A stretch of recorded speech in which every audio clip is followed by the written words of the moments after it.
Billionaire saw the maid washing dishes at 2 a.m. to save her baby, and what he did next changed everything. The grandfather clock in the mansion's entrance hall had just chimed 2 in the morning when Elena Martinez felt her knees buckle slightly beneath her. She caught herself against the marble kitchen counter, her pruned fingers gripping the cold stone as she steadied her breathing. The dish in her hand, a delicate porcelain plate worth more than her monthly rent, trembled as she lowered it carefully into the soapy water. She couldn't afford to break anything. Not now. Not ever, but especially not now. Elena had been working at the Westfield estate for 8 months, arriving each morning at 6 and leaving by 3 to pick up her daughter from the community daycare. But tonight was different. Tonight, she'd returned after putting 7-year-old Sophia to bed at her neighbor Mrs. Chen's apartment, sneaking back into the mansion through the service entrance with a key she wasn't supposed to have copied. The overtime wasn't authorized. The work wasn't requested. But the stack of medical bills on her kitchen table was very, very real. Sophia's leukemia diagnosis had come like a thunderclap 3 months ago, splitting Elena's world into before and after. The treatments were working, thank God they were working, but the costs were astronomical. Even with the basic insurance from her job, the co-pays and medications were drowning her. She'd taken on weekend catering gigs, sold everything of value she owned, and still, it wasn't enough. The hospital had been patient, but their patience was wearing thin. So here she was, washing dishes that didn't need washing, polishing silver that already gleamed, doing anything that might justify extra hours she could report to Mrs. Whitmore, the head housekeeper, in the morning. Elena's reflection wavered in the dark window above the sink. At 28, she looked older, tired lines around her eyes, her black hair pulled back in a practical bun, her uniform hanging a bit looser than it had months ago. She'd been pretty once, her mother always said. Before Jorge left when she was pregnant. Before the weight of single motherhood had pressed itself into her shoulders like a yoke. She thought of Sophia sleeping now, her small body recovering from this week's chemotherapy. Her baby girl with the bright smile and the fierce spirit, who drew pictures of princesses and dragons during her hospital stays, who never complained even when Elena knew she was in pain. Sophia, who still believed in fairy tales and happy endings. Elena blinked back tears and scrubbed harder at the already clean plate. She didn't hear the footsteps approaching, didn't sense the presence in the doorway until a deep voice, rough with surprise, broke the kitchen silence. "What are you doing here?" Elena spun around, nearly dropping the plate. Her heart hammered against her ribs as she faced Marcus Westfield himself, the billionaire tech mogul whose home this was, standing in the doorway in pajama pants and a faded MIT t-shirt, his dark hair disheveled, his sharp blue eyes narrowed in confusion. "Mr. Westfield, I'm so sorry, I didn't mean to." Elena's words tumbled out in a panic. She set the plate down with shaking hands. "I was just finishing up some work. I'll leave right away." She moved toward the door, but Marcus didn't step aside. He was tall, well over 6 feet, and his presence filled the doorway. But his expression wasn't angry. It was puzzled, calculating. "It's 2 in the morning," he said slowly. "Finishing up work from what?" "The kitchen was spotless when I came down here at midnight for water." Elena's throat tightened. She couldn't lose this job. She couldn't. "I just wanted to make sure everything was perfect," she whispered, unable to meet his eyes. "I'm sorry if I overstepped. It won't happen again." Marcus studied her for a long moment. He'd seen her around the house before, he realized. The quiet one with the careful smile who worked in housekeeping. He made it a point to learn all his employees' names, a habit from his early startup days, but he'd been so consumed with work and wedding planning lately that faces had begun to blur together. But something about her presence here, at this hour, with those exhausted, desperate eyes, triggered his curiosity. Marcus hadn't built a multi-billion-dollar empire by ignoring anomalies. "How long have you been here?" he asked, his tone gentler. "Just an hour," Elena lied. "Your shift ended at 3 this afternoon." She froze. He knew her schedule. "Mrs. Martinez," Marcus said, and hearing her name from his lips made Elena finally look up at him. "Why are you really here washing dishes at 2 in the morning?" The kindness in his voice was almost worse than anger would have been. It made the walls Elena had built around her fear and exhaustion crack just slightly. She opened her mouth, unsure what would come out. Another lie, the truth, tears, when a new voice cut through the tension. Marcus? Who are you talking to?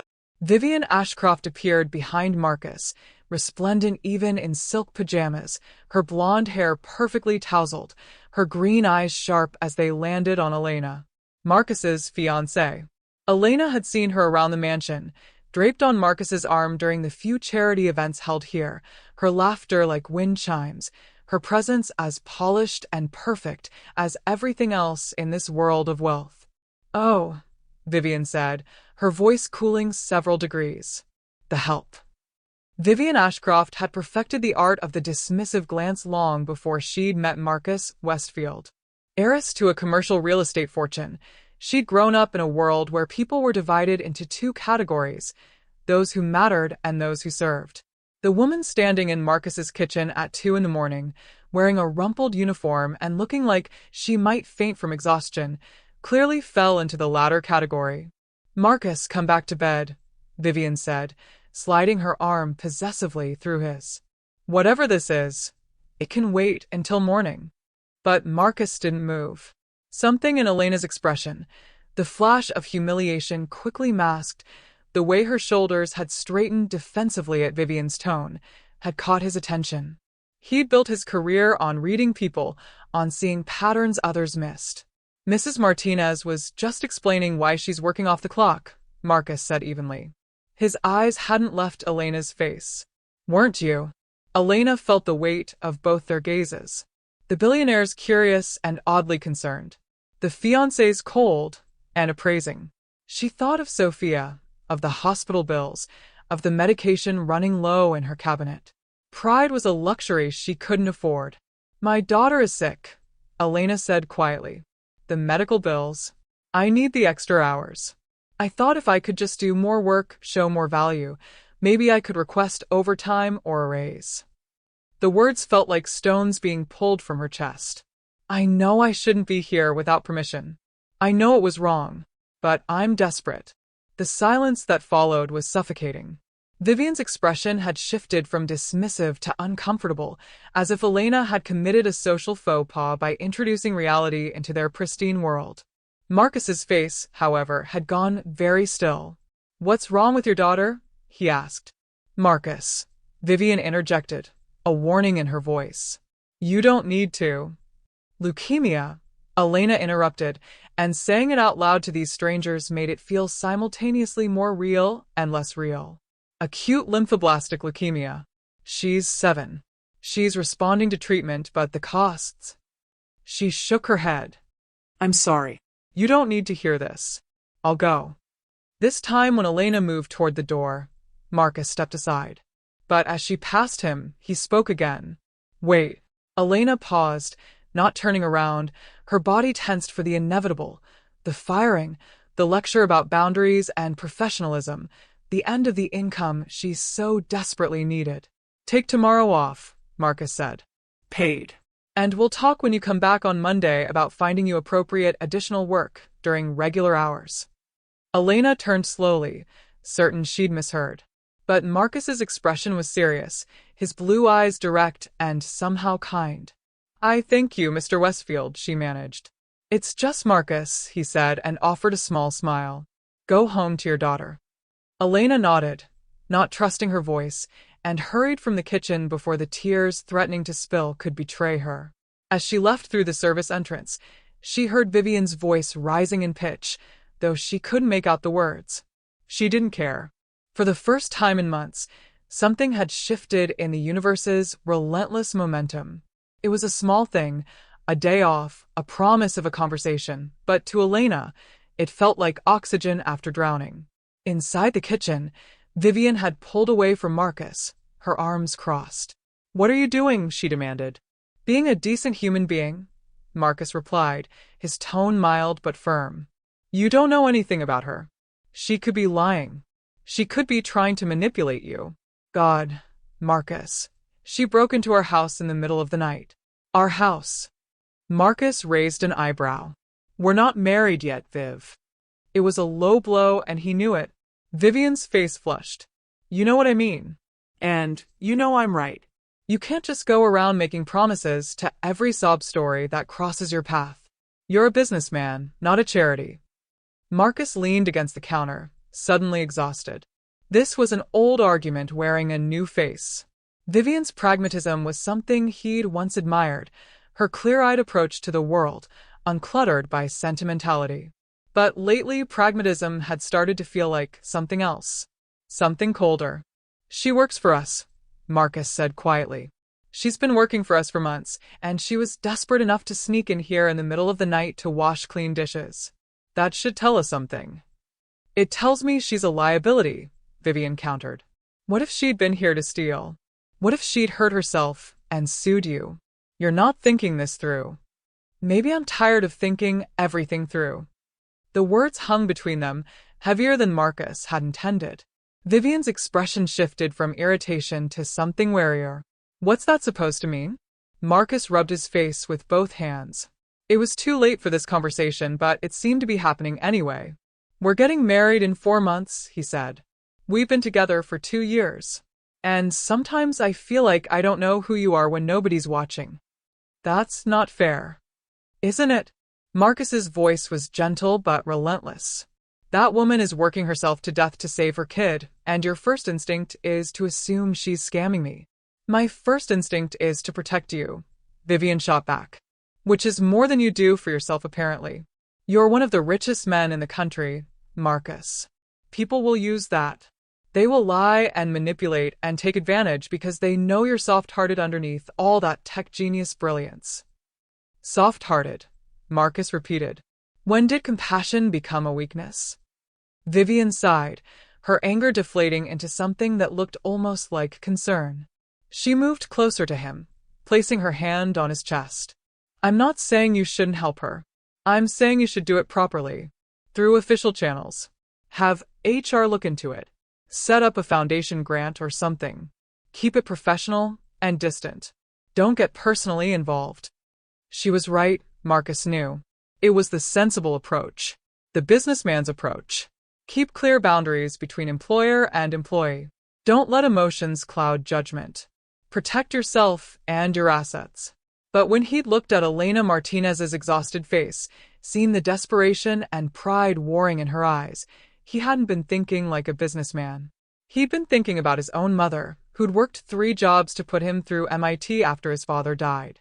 Who'd sacrificed everything so her son could build his empire. I'll handle it appropriately, Marcus said finally. Vivian studied his face for a long moment, then nodded, seemingly satisfied. She kissed his cheek. Come to bed, she said softly. It's late. Marcus followed her up the grand staircase, but his mind stayed in the kitchen with the image of a woman washing dishes she'd already washed, trying to conjure value from nothing, fighting for her child with the only weapon she had, her labor and her will. He thought about Vivian's words, about liability and manipulation and proper channels. And he thought about the fact that in all his success, all his billions, he'd somehow ended up with a fiancé who saw a desperate mother and thought first of lawsuits. When had the world gotten so cold? Or had it always been this way, and he was only now noticing? Monday morning arrived with the kind of crisp autumn clarity that made everything seem possible. Elena stood outside the Westfield Estates service entrance at 5:45 a.m., 15 minutes early as always, her stomach a knot of anxiety and hope. She'd spent the weekend in a fog of disbelief, half convinced Friday night had been a dream or that she'd misunderstood Marcus Westfield's words. But her bank account showed the day's pay had been deposited, and Mrs. Chun had confirmed that yes, Sophia had been tucked safely in bed when Elena had returned home at 3 in the morning. Sophia. Her baby girl had had a good weekend, full of energy and laughter, demanding that Elena watch her perform a dance routine 17 times. Normal kid stuff. The kind of normalcy that felt like grace after months of hospitals and needles and fear. Mrs. Whitmore was waiting in the kitchen when Elena entered, her expression unreadable. The head housekeeper was a woman in her 60s with steel gray hair and a reputation for running the estate with military precision. Elena had always been slightly terrified of her. "Mr. Westfield wants to see you in his office," Mrs. Whitmore said, without preamble. "Before you clock in." Elena's heart sank. This was it. The firing she'd been expecting. Whatever kindness Marcus had shown Friday night had been temporary, overruled by better judgment or perhaps his fiancé's counsel. "Yes, ma'am," Elena said quietly. She followed Mrs. Whitmore through the mansion's maze of hallways, each step on the thick carpet feeling like a march toward execution. They stopped outside a door Elena had never entered, Marcus's home office. Mrs. Whitmore knocked once, then opened the door without waiting for a response. "Mrs. Martinez, sir," she announced, then left, closing the door behind her. Elena found herself in a surprisingly modest room, given the mansion's general opulence. Yes, there were floor-to-ceiling bookshelves and a window overlooking the manicured grounds, but the desk was covered in papers and coffee mugs, and there was a worn baseball glove on one of the chairs. It felt lived in. Human. Marcus stood from behind his desk, gesturing to a chair. He was dressed casually, jeans and a button-down shirt, but there was an intensity to him in the morning light that Elena had noticed at 2 a.m. This was the man who'd built Westfield Technologies from a dorm room startup to a global empire before he was 30. The man whose face appeared on magazine covers and whose net worth fluctuated by millions with each stock market tick. "Please sit," Marcus said. "Would you like coffee?" "No, thank you," Elena managed, perching on the edge of the chair like a bird ready to take flight. Marcus sat across from her, not behind his desk but in the other guest chair, a choice that Elena recognized as deliberate, a reduction of power dynamics. She wondered if he knew he was doing it or if kindness was just his default setting. "I want to apologize," Marcus began, and Elena's eyes widened. "For Friday night. That must have been incredibly uncomfortable for you, being put on the spot like that. And for whatever my fiancé may have said or implied. Mr. Westfield, you don't need to." "Marcus," he corrected gently. "And yes, I do. I also want to talk about your situation if you're comfortable with that. But first, I need you to know that your job is not in jeopardy. You're not in trouble. And nothing we discuss here affects your employment status." Elena felt something in her chest loosen slightly, though she remained wary. People with power rarely gave it away freely, and promises from billionaires seemed as substantial as morning mist. "Okay," she said carefully. Marcus leaned forward, his elbows on his knees, his expression earnest. "Tell me about your daughter." And so Elena did. The words came haltingly at first, then faster, like a dam breaking. She told him about Sophia's diagnosis, about the fear that had consumed her when the doctor said cancer, about the chemotherapy and the medical bills, and the desperate mathematics of poverty where every dollar had to stretch impossibly far. She told him about Jorge leaving before Sophia was even born, about working her way through community college while pregnant, about the dreams she'd had once of becoming a teacher. She told him about the hospital's payment plan that was strangling her, about the medication that cost $300 per dose, about the night she'd stood in the pharmacy crying because she didn't have enough in her account to cover the prescription. Marcus listened without interrupting, his face grave, and Elena realized with surprise that he wasn't performing sympathy. He was actually absorbing her words, processing them, treating her story as if it mattered. When she finished, Marcus was quiet for a long moment. "What's your daughter's prognosis?" he asked finally. "Good," Elena said, and felt herself smile for the first time. "Really good. The doctors say if the current treatment continues working, she has a 90% chance of full remission. She's responding better than they expected. She's strong." "She gets that from her mother," Marcus said softly. The kindness in his voice nearly undid Elena completely. She blinked rapidly, willing herself not to cry in front of this man, this stranger who was treating her like a human being instead of a problem to be managed. Marcus stood and moved to his desk, pulling out a folder. When he returned, he handed it to Elena. "I had my assistant do some research this weekend," he said. "Not into you, I want to be clear about that. I didn't investigate your background or verify your story. But I had her look into the medical costs for pediatric leukemia treatment. the gaps in standard insurance coverage, and the resources available for families in your situation. Elena opened the folder with trembling hands. Inside were printouts, articles about charitable foundations, information about clinical trials, contact information for patient advocacy groups. There's a foundation that my company runs, Marcus continued. We established it 5 years ago to help employees and their families with catastrophic medical expenses. Somehow, and I'm still figuring out how this happened, you were never informed about it when your daughter was diagnosed. I didn't know, Elena whispered. That's on us. That's on me. Marcus's jaw tightened. I built this company on the principle that people matter more than profits, and somehow we failed to communicate that to the people who work in my own home. That ends now. He pulled out another document, this one official-looking, with the Westfield Technologies logo at the top. This is an application for emergency assistance from the Foundation. It covers 100% of medical expenses for life-threatening conditions for immediate family members of employees. There's no cap. It's retroactive to the date of diagnosis. And it includes transportation costs, lodging if treatment requires travel, and supplementary expenses like special nutrition or home care. Elena stared at the paper, but the words blurred. This couldn't be real. Things like this didn't happen to people like her. I don't understand, she said. Why would you do this? Marcus sat back, considering his answer carefully. My father died when I was 12, he said finally. Heart attack. No warning. My mother was a secretary at a law firm, and suddenly she was alone with a kid and a mortgage and no life insurance because my dad had always said he'd get around to it.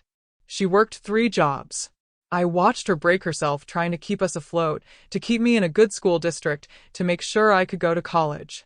She succeeded, obviously, but the cost was her health, her dreams, everything that made her who she was beyond mother and employee. He met Elena's eyes.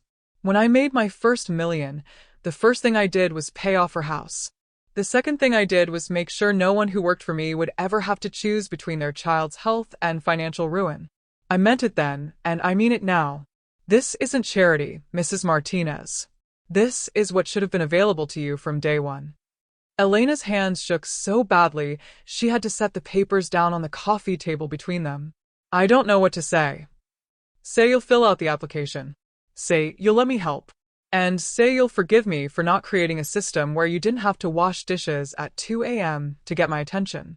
A laugh burst from Elena's throat, half sob, half disbelief. You're apologizing to me? I'm apologizing to you.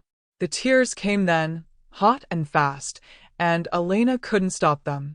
Months of fear and exhaustion and desperate pride crumbled in the face of unexpected kindness. She covered her face with her hands, embarrassed but unable to contain the release. She felt more than saw Marcus move, and then a box of tissues appeared in her lap. He'd retreated slightly, giving her space, and when she finally looked up at him through blurred vision, his expression held no pity, only understanding. I'm sorry, Elena gasped. I'm so sorry.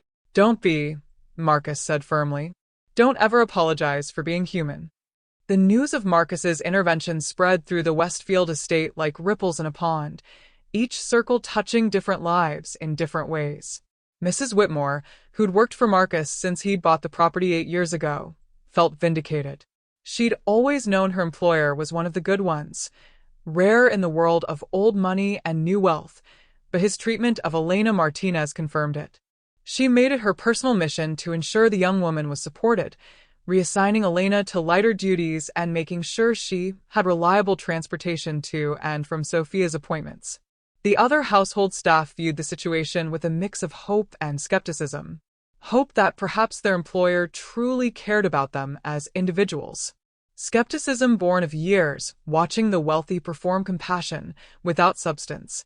But as days turned to weeks and Marcus's support remained consistent and quiet, no press releases, no social media posts about his generosity, the skepticism began to fade.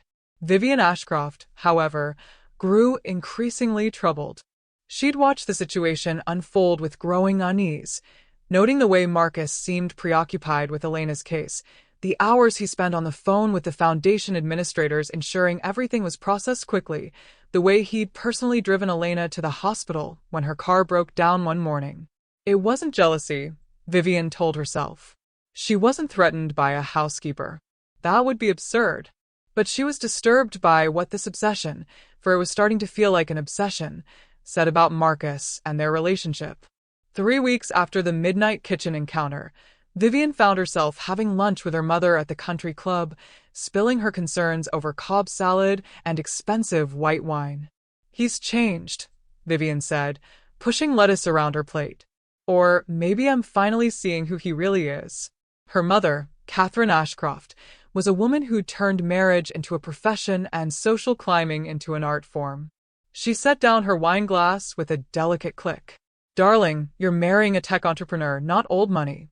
They have these phases, sudden attacks of conscience brought on by too much time reading about effective altruism or whatever philosophical trend is hot right now. It passes." "Does it?" Vivian asked, "because it feels like something deeper." "Last night, he suggested we postpone the wedding." Catherine's expression sharpened. "Postpone. Not cancel. Just postpone." He said planning the wedding feels hollow when there are people struggling right in front of us. "He wants to redirect some of the budget, Mom. It's a $2 million wedding, toward expanding the Employee Medical Foundation."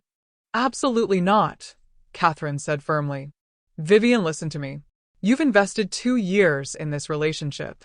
You've positioned yourself perfectly to be the wife of one of the most successful entrepreneurs in the country. You don't throw that away because he's having a crisis of conscience over some single mother's sob story." "That's not fair," Vivian said, surprising herself. "Her daughter has cancer. Then he can write a check and move on. What he cannot do is destabilize your wedding, your future, your life together because he's suddenly decided to play savior. You need to get him back on track." But here's the problem, Vivian was realizing. She wasn't sure she wanted him back on track. Not the track they'd been on, anyway. She'd fallen in love with Marcus Westfield for many reasons. His intelligence, yes. His success, certainly. But also his intensity, the way he committed fully to whatever he cared about, the passion that drove him to build something meaningful rather than simply managing inherited wealth like so many men in her social circle. She'd just assumed that passion would be directed toward her, toward their life together, toward building the kind of power couple legacy that would cement both their positions in the highest echelons of society. Instead, that passion was being redirected toward people Vivian had never thought about for more than a moment, the people who cleaned houses and cooked meals and existed in the background of her carefully curated life. It made her uncomfortable in a way she couldn't quite articulate. Later that week, Vivian found Marcus in his home office again, but this time he wasn't alone. Elena Martinez sat across from him, Sophia beside her. The little girl was tiny, wearing a cheerful pink dress that couldn't hide her thinness, or the fact that she'd lost her hair to chemotherapy. She wore it like a crown, though, her brown eyes bright as she showed Marcus a drawing. "This is you," Sophia was saying, pointing to a stick figure with spiky hair. "And this is Mama. And this is me. We're at the park because the doctor said I can go to the park now if I wear a mask and don't touch too many things." "It's beautiful," Marcus said, and Vivian could hear the genuine warmth in his voice. "Can I keep it?" "Really?" Sophia's face lit up. "You want my picture?" "I'd be honored." Vivian watched from the doorway as Marcus pinned the drawing to his bulletin board, right next to what looked like a stock ticker and some engineering schematics. Sophia clapped her hands in delight. Elena noticed Vivian first, her expression shifting to something more guarded. "I'm sorry, Miss Ashcroft," she said, standing quickly. "We were just leaving. Sophia wanted to thank Mr. Westfield for everything." "Thank you, Mr. Marcus," Sophia chirped, apparently unaware of the tension in the room. "You're like a superhero, but without a cape. Mama says you saved us." Marcus's face softened in a way Vivian had rarely seen directed at her. "Your mama saved you, sweetheart. She's the real superhero. I just helped a little bit." After Elena and Sophia left, Vivian entered the office, closing the door behind her. "We need to talk," she said. Marcus looked up from Sophia's drawing, which he was studying with inexplicable focus. Okay. This has to stop. What has to stop? This involvement. With that woman and her daughter. It's becoming inappropriate. Marcus's expression cooled. Inappropriate how? You're spending hours with her. You drove her to the hospital. You're hanging children's drawings in your office. Marcus, people are going to talk. I'm starting to talk. Let me be clear, Marcus said, his voice quiet but steel-edged. Elena Martinez works for me.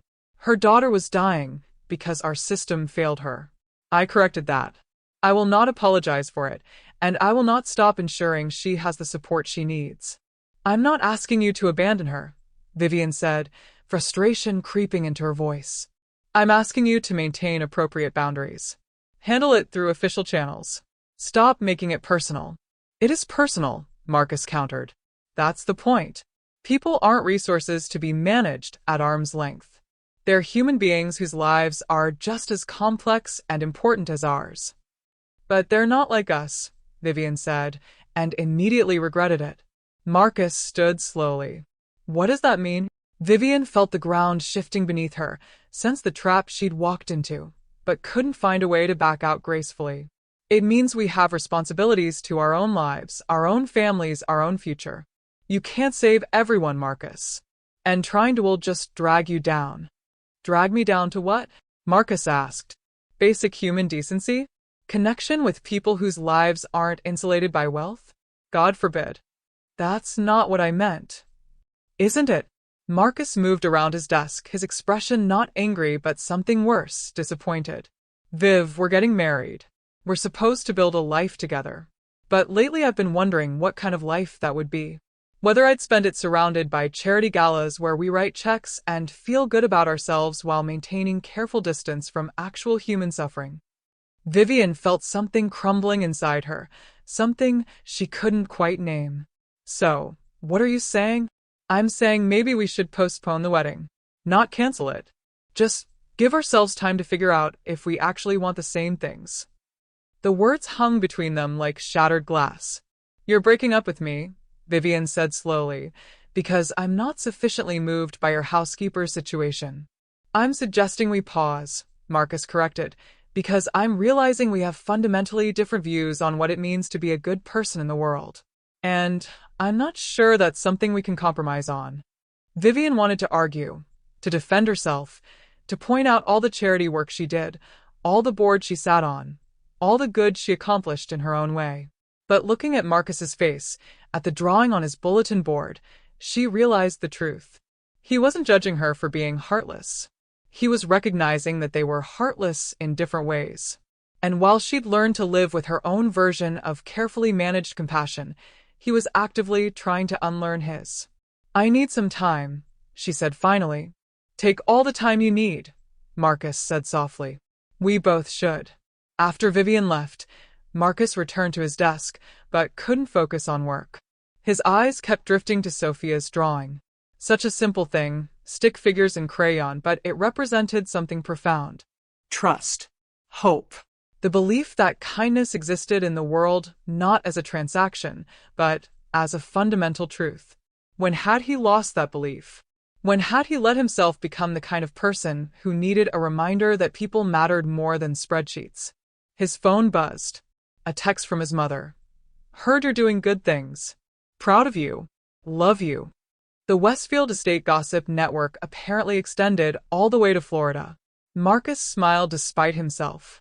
His mother had worked so hard for so long, and she taught him through action rather than words what it meant to sacrifice for those you love. He'd just somehow forgotten along the way that those you love could extend beyond immediate family to encompass everyone whose life intersected with yours. He thought about Elena, about her quiet strength and fierce love for her daughter. He thought about Sophia's bright smile despite everything she'd endured. He thought about all the people working in his company, in his home, whose stories he'd never bothered to learn. And he thought about Vivian, whom he'd genuinely cared for, maybe even loved, but who represented a version of success that suddenly felt empty. The wedding postponement wasn't about Elena, not really. It was about waking up and realizing he'd been sleepwalking through his own life, checking boxes, right school, right career, right partner, right wedding, without ever asking if any of it meant anything beyond the optics. Marcus pulled out his laptop and opened a new document. It was time to restructure things. Not just the employee foundation, though that needed expansion, but his entire approach to business, to wealth, to the responsibility that came with both. His phone rang. It was his COO. "We need to talk about the Q3 projections," she said. "Actually," Marcus replied, "we need to talk about something bigger. Clear my afternoon. We're reimagining how this company treats people." Sounds expensive. Sounds necessary. After he hung up, Marcus leaned back in his chair and allowed himself a moment of uncertainty. He was blowing up his life, his engagement, his business practices, his comfortable assumptions about how the world worked. But for the first time in years, he felt truly awake. 2 months after the midnight encounter in the kitchen, Elena's life had transformed so completely that sometimes she had to pinch herself to believe it was real. Sophia's treatment was fully covered. Their apartment had heat that winter. Elena had been promoted to assistant household manager at an increased salary. She had savings, actual savings, for the first time in her adult life. But more than the financial security, something else had shifted. Elena felt seen. Mrs. Whitmore had become a mentor, teaching her the administrative side of household management. The other staff treated her not with resentment, as she'd feared, but with warmth and even admiration. And Marcus had become something she never expected, a friend. It had started small. Marcus had begun eating breakfast in the kitchen rather than having it brought to his room, conversing with the staff about their lives, their families, their dreams beyond these walls. He'd instituted regular meetings where household employees could voice concerns or suggestions. He'd learned everyone's names, their children's names, their stories. And he'd continued checking in on Sophia's progress, not through official channels, but through simple human interest.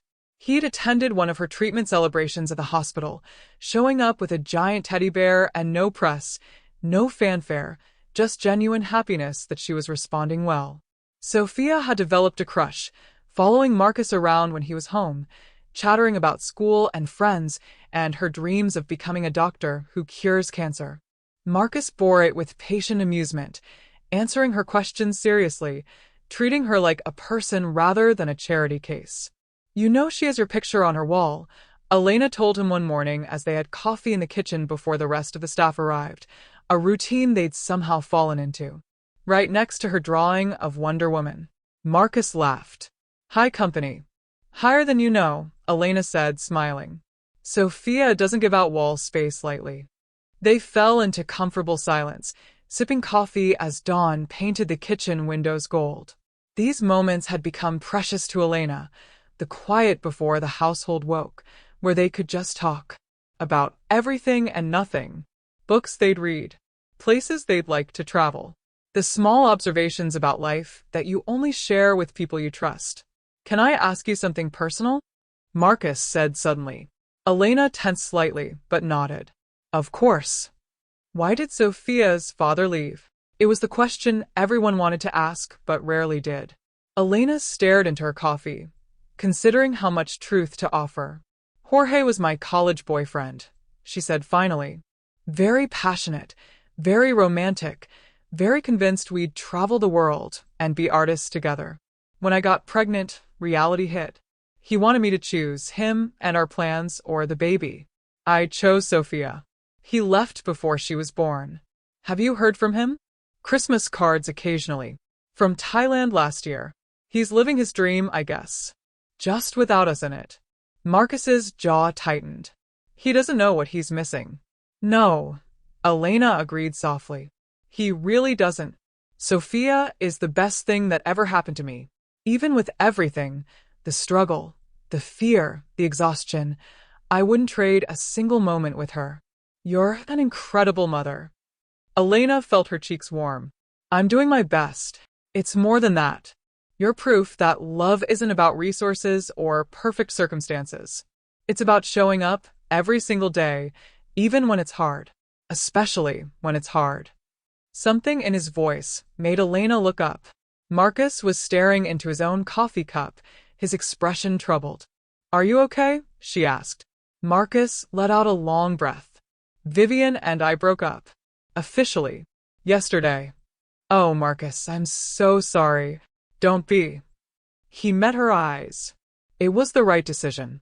We wanted different things. We were different people.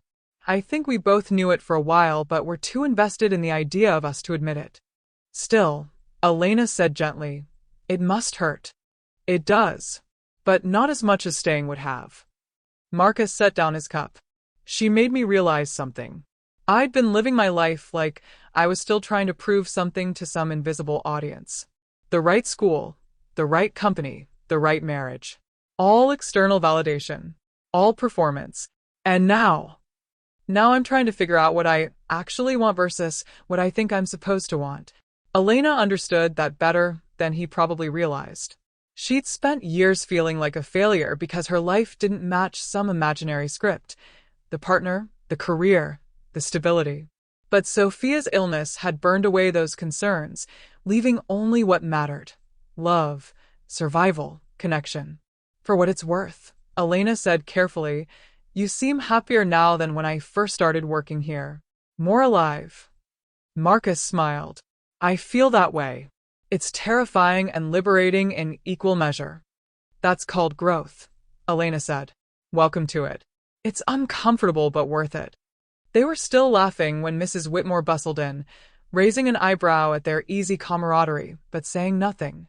The head housekeeper had noticed the shift in dynamics, but had decided to reserve judgment. Marcus was an adult, and Elena was a good woman. Whatever was or wasn't developing between them was their business. What Mrs. Whitmore didn't see was the way Marcus's eyes followed Elena as she left the kitchen to start her day, or the way Elena's smile lingered longer than usual as she walked away. Neither did they yet. But the seeds were there, planted in midnight conversations and shared coffee, in moments of vulnerability and unexpected kindness. Seeds that would take time to grow, but were already beginning to root. Sophia's next hospital visit brought good news. The cancer was in remission.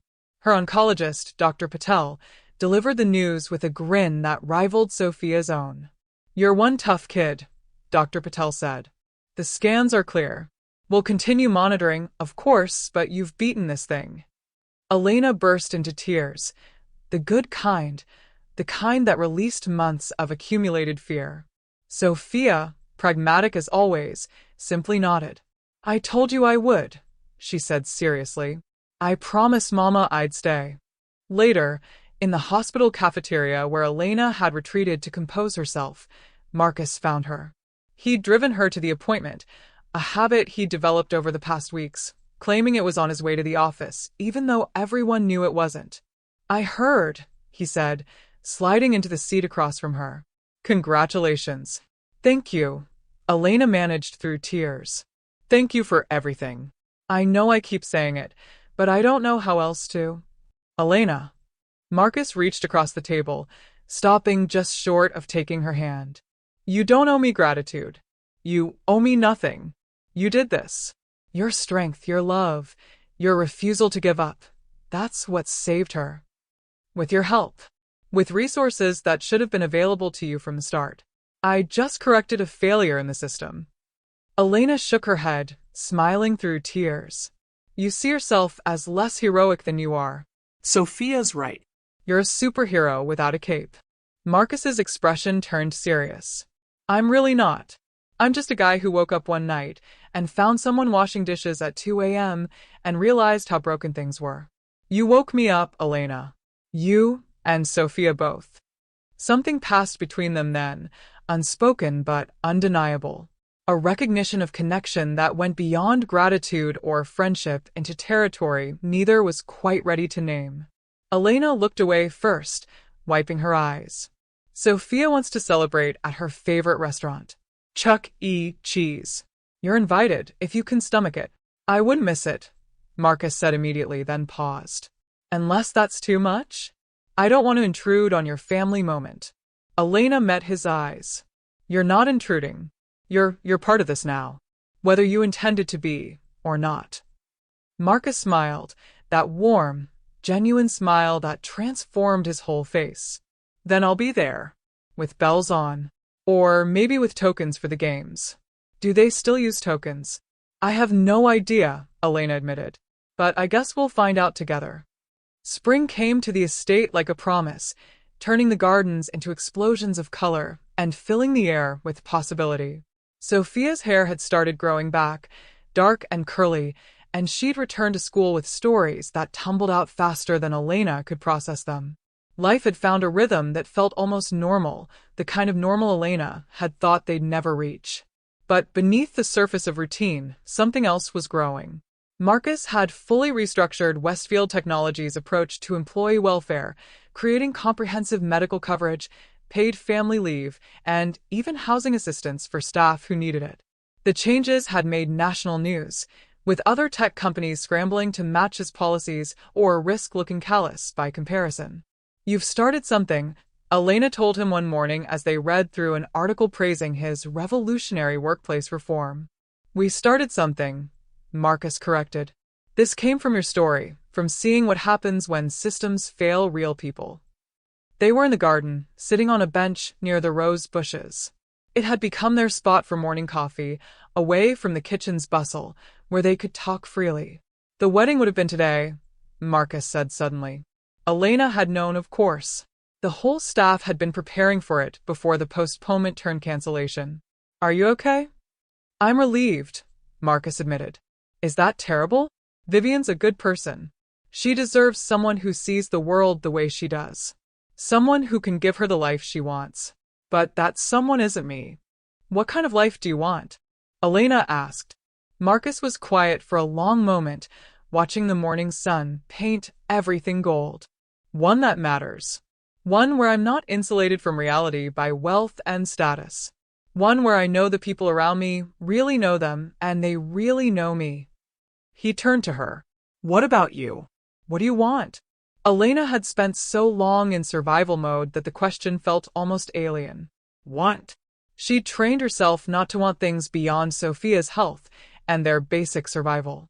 Wanting felt dangerous, like inviting disappointment. But sitting here, in this beautiful garden with this complicated man who'd somehow become essential to her life, she allowed herself to be honest. "I want Sophia to grow up believing the world is good. That kindness exists. That one person really can make a difference." She paused. "I want to finish my degree someday. Teach like I always planned. Help kids like Sophia who need someone to believe in them." "You will," Marcus said with certainty. "You'll do all of it." "How can you be so sure?" "Because I've watched you fight for your daughter's life while working 2 jobs and never losing your kindness. If anyone can accomplish their dreams, it's you." Elena felt tears prick her eyes, happy tears, the kind she'd learned to accept. "You have a lot of faith in me. I have all the faith in the world in you." The words hung between them, heavy with meaning neither was quite brave enough to acknowledge. They'd been circling this thing between them for months, this friendship that felt like something more, this connection that defied the vast differences in their circumstances.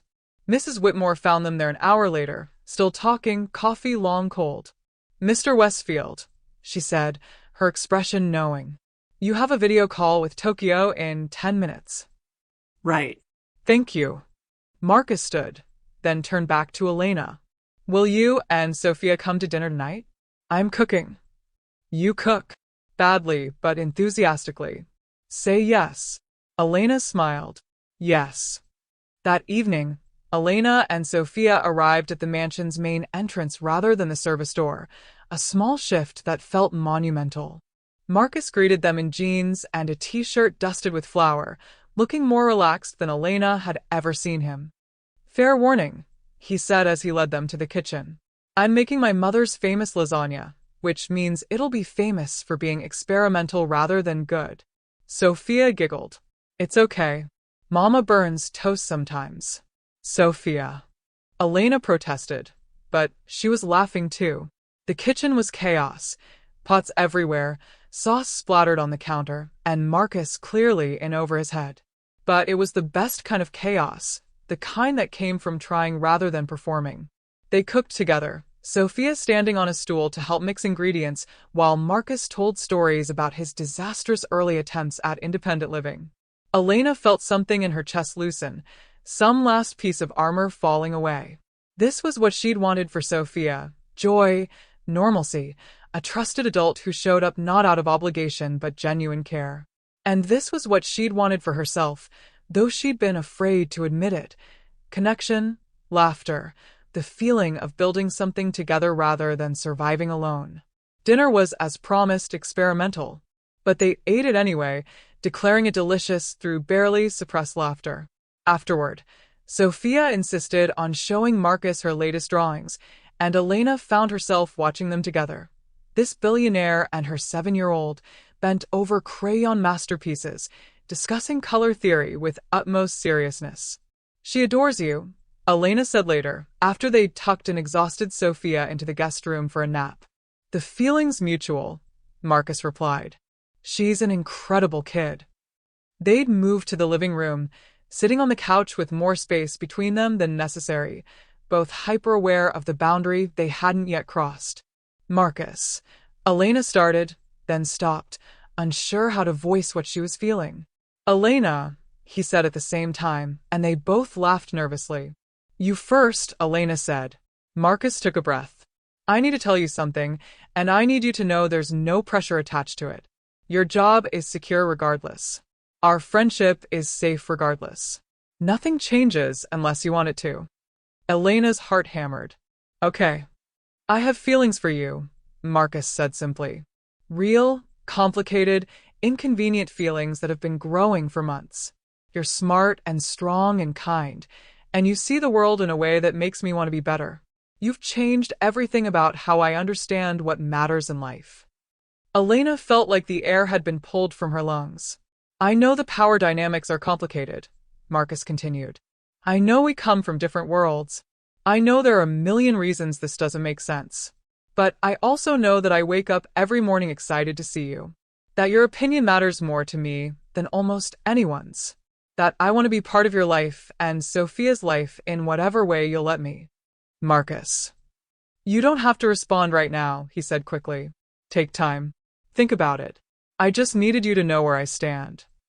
Elena stared at him. This man who'd saved her daughter's life and then somehow saved hers too, who'd seen her at her lowest and hadn't looked away, who'd learned to be human again because she'd been desperate enough to wash clean dishes at 2 a.m. "I have feelings for you too," she said, the words tumbling out. "I've been trying not to. Trying to convince myself it's just gratitude or some kind of transference, or that I'm confusing kindness with something more. But I can't anymore. I can't pretend I don't feel this." "You don't have to pretend," Marcus said softly. "But the differences are real," Marcus acknowledged. "And we'd have to navigate them carefully." "But Elena, I've had relationships that made perfect sense on paper. That checked every box of what was supposed to work. And they were empty. This feels real." Elena moved closer, closing the gap between them. "It terrifies me." "Me too," Marcus admitted. "But the good kind of terrified. The kind that means something matters."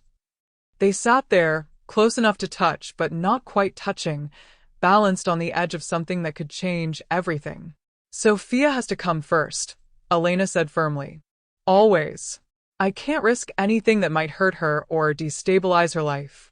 "I wouldn't ask you to," Marcus said. "She'll always come first. For both of us. And I need to know this isn't some kind of rescue fantasy. That you see me as an equal, not a project." "You've never been a project," Marcus said, finally taking her hand. "You're the person who woke me up to who I want to be. That's not rescue. That's transformation. And it's mutual." Elena looked at their joined hands, her calloused from years of work, his softer, but marked with small scars from building things. Different hands, different histories, but somehow fitting together. "So where do we go from here?" she asked. "Slowly," Marcus said. "Carefully. With complete honesty and no expectations beyond seeing where this goes." "I can do slowly," Elena said, then smiled. "I've been doing it for months anyway." Marcus laughed. "We both have." Sophia's voice called from the other room. Mama? Mr. Marcus? I'm awake. And they pulled apart reluctantly.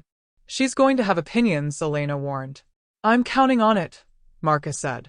She's the wisest person I know. They found Sophia standing in the doorway, her hair mussed from sleep, her eyes sharp despite the nap. Were you guys talking about mushy stuff? She asked suspiciously.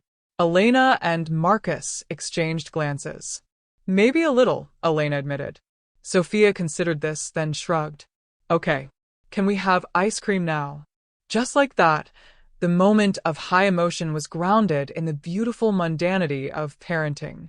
Marcus laughed and led the way to the kitchen, where they discovered he had 7 different flavors of ice cream in the freezer. Someone's overcompensating, Elena teased. I didn't know what you liked, Marcus defended. So I got everything. It was such a perfectly Marcus solution, thorough, slightly excessive, and entirely thoughtful. They ate ice cream on the patio as the sun set, Sophia chattering about school while Marcus and Elena kept sneaking glances at each other, the newness of acknowledged feelings making everything slightly magical. As Elena drove home later that night, Sophia drowsy in the back seat, she felt something she'd almost forgotten. Hope. Not the desperate, clawing hope of survival, but the gentle, expansive hope of possibility. Her phone buzzed with a text from Marcus. Thank you for tonight. For everything. Sleep well. Elena smiled in the darkness of her car. 6 months ago, she'd been washing dishes at 2 a.m., drowning in fear and desperation. Now she was driving home from dinner with a man who saw her, really saw her, while her daughter slept peacefully in the back seat, healthy and whole. Life had a strange way of surprising you. Sometimes the darkest moments open doors to light you never knew existed. Sometimes the people you least expected became the ones who mattered most. Sometimes fairy tales came true not with glass slippers and grand gestures, but with medical bills covered and simple dinners and someone who showed up, again and again, until showing up became love. Elena pulled into her parking spot and looked back at Sophia, still sleeping, one hand clutching a stuffed bear Marcus had given her. We're going to be okay, Elena whispered. Better than okay. And for the first time in longer than she could remember, she believed it completely. The stars overhead seemed brighter than usual, or maybe Elena was just finally able to see them clearly. Either way, the future stretched ahead no longer as something to endure, but as something to embrace. One day, one moment, one choice at a time. Together. 6 months later, Marcus proposed, not with diamonds and drama, but with a scholarship fund in Sophia's name for children of single parents facing medical crises. Elena said yes in the hospital cafeteria, where they'd once sat crying tears of relief. Sophia was their flower girl, wearing her favorite princess dress and declaring to everyone that she'd known they would fall in love because Mama's smile got bigger when Mr. Marcus was around.